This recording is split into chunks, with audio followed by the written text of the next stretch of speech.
গান দিছিস কে? মুই যে এটা পাম না।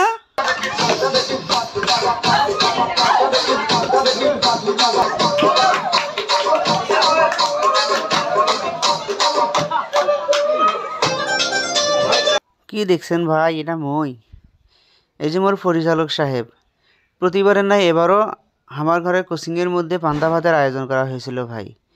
আমরাগুলা কোনো রিহার্সেল ছাড়াই জাঁকজমকপূর্ণভাবে পান্তা ভাত খাওয়ার পরে একটা সাংস্কৃতিক অনুষ্ঠান পালন করেছি ভাই। সুন্দরভাবে আমরা আমার সাংস্কৃতিক অনুষ্ঠানটা পালন করেছি। এখন চলছে আমার ঘরে পান্তা খাওয়ার উৎসব। পান্তা খাওয়ার পর আমরা ঠিক চলে যাব আমার ঘরে কোচিংয়ের ছোট্ট একটা মঞ্চের মধ্যে।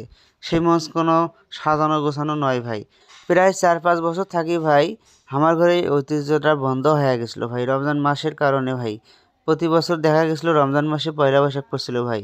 আমার ঘরে কোচিংটা চালু হয় ভাই 2011 সালের দিকে। 2011 সাল থেকে আমি ভাই কোচিংয়ের সাথে সংযুক্ত আছি। এবং আমার ঘরে এই বাচ্চাগুলো দেখেন ভাই কত ইনোসেন্ট পন্থা খাচ্ছে ভাই।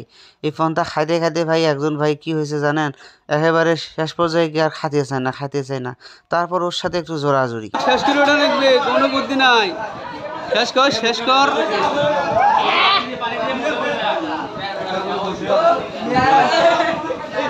এই শোন, খাওয়ার বাবু না তো নিজিস কে? শেষ কর।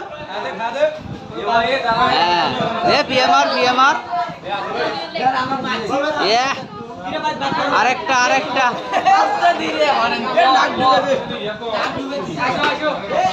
এমন কথা শেষ। পান্তা ভাত খাওয়ার পরে ভাই আমরা চলে গেলাম আমার একটা মিলনায়তন আছে ভাই। সেখানে ক্লাসরুমগুলোর পার্টিশনগুলো খুলে দিয়ে ভাই আমরা সুন্দরভাবে একটা অনুষ্ঠান করলো ভাই। সেই অনুষ্ঠান ভাই ঘরোয়া পরিবেশে হলেও আমার কাছে অনেক ভালো লাগছিল ভাই।